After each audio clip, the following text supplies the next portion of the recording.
No.9 Canadian Repat Depot, the 100,000th repat to leave for home answers to his name. The OC, Carlton and Yorks, congratulates Corporal Knowlton, MM, who is the man in question. He is all set to leave with his regiment and the rest of 1st Div on the most pleasant of all trips for a Canadian soldier, the journey back to Canada.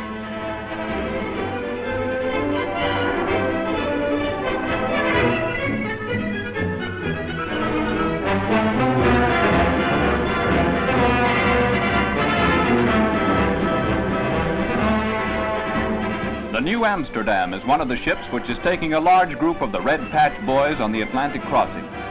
They go aboard complete with souvenirs from Sicily, Italy, Holland, and Germany, collected during the years spent abroad.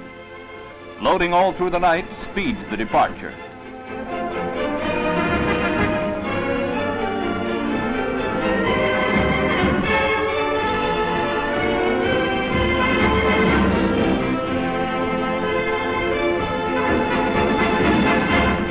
There are no return tickets issued for this trip, and the pipers do not play a lament as the great ship rapidly fills with happy, home-going fighting men.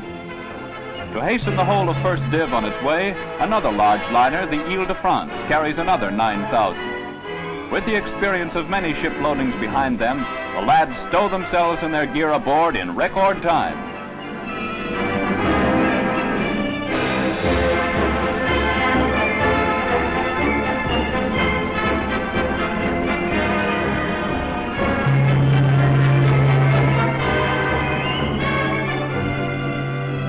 Finally, the long-awaited signal heralds the departure for home shores. Memories of grim years and hearty friendships are left behind as the shores of England fade and a new life in Civvy Street beckons to the warriors of Canada's 1st Div.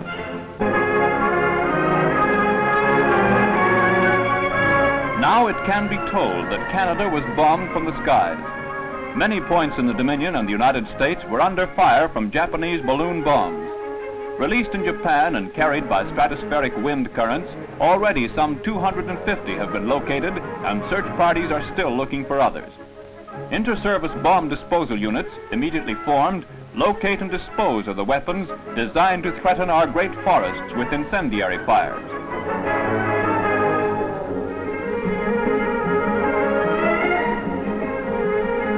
Many are found intact, because the winter frost had stopped the mechanism which was designed to release the bombs. A clever control system kept the balloon at an even height during its 9 days trip across the Pacific. If the balloon lost altitude, ballast was automatically dropped. If it rose too high, bursting was avoided by means of a robot gas release valve. Purely a nuisance weapon, the bomb was beaten by Old Man Winter and the vigilance of the Interservice Bomb Location Squads.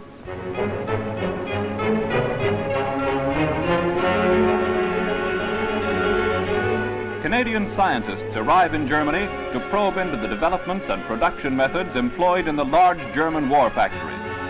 Sent overseas by the Department of National Defense, Ottawa, each scientist is a specialist in a particular field. Canadian Army records provide them on arrival with a list of all factories and the names of German engineers who will help them to turn in a highly technical and accurate report on all phases of German manufacturing technique.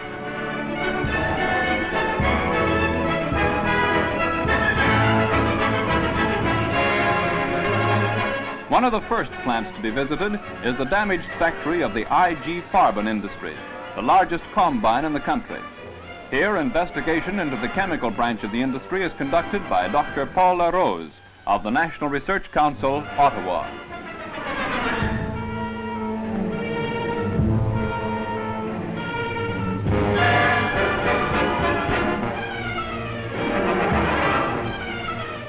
In the United German Metal Works, Professor Roger R. Potvin from the Department of Metallurgy, Laval University, Quebec, looks over the shops which produced everything from nuts and bolts to the complete engine block of the Heinkel bomber. While the manager of the plant under the Nazis explains the various processes, the Canadian scientists take notes, which will be incorporated in a later full report.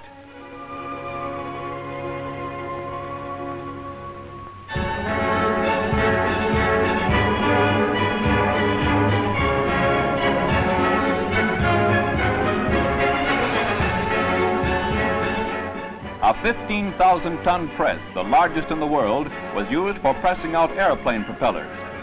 The results of the investigations will be forwarded to Ottawa by way of London. Here they will be available to all engineers of all companies. Hence, the Dominion's industry will profit from Canadian scientific research in Germany.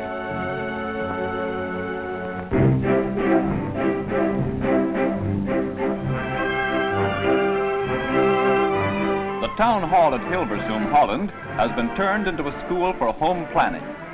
Men of the Canadian forces in the Netherlands, genuinely interested in building their own homes on their return to Canada, are given a 6-week course on the tricks of the trade.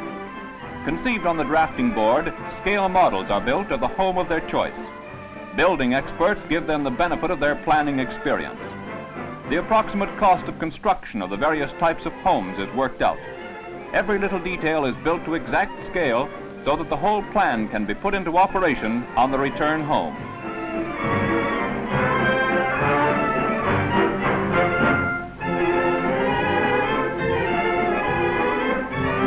Using in some cases various modern houses of Holland as models, Johnny Canuck is all prepared to supervise the erection of his home of tomorrow.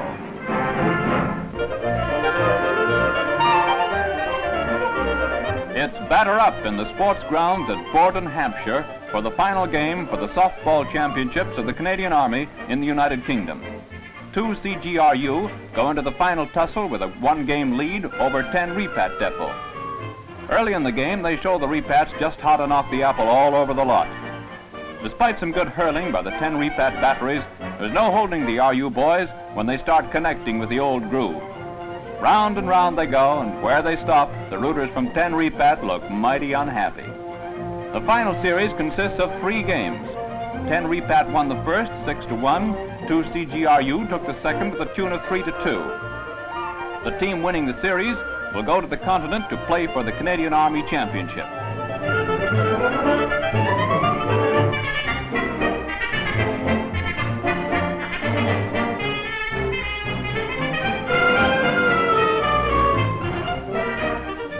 The game is over, and the winning score, 2 CGRU 2, 10 Repat 0.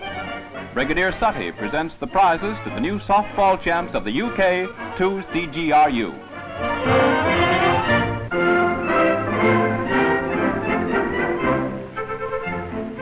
Over the Thames River course from Teddington Lock to the Kingston Rowing Club, the single sculling event in the Dominion's Victory Regatta gets underway. The pace setter in the opener is the Canadian entry, Captain Aldous, MC of Winnipeg. Thousands of spectators watch him battle it out with Sergeant Kelly of Combined British Services to cross the line, the winner. In the pairs, Lieutenant Bob Poole, MC of Ottawa, and Craftsman Ken Laggard of Vancouver win the first heat, but are defeated in the final by the superior oarsmanship of the Australian pair.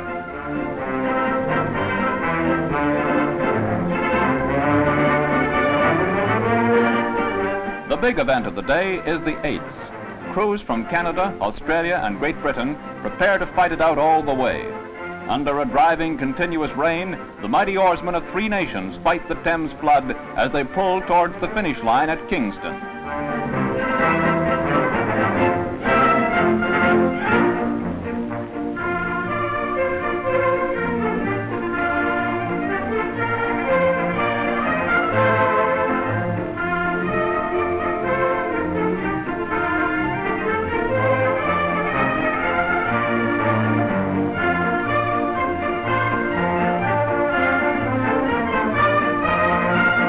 As the gun goes, the Australians cross the line 2 lengths ahead of the Canadian crew, thus winning the laurels of the Dominion Victory Regatta.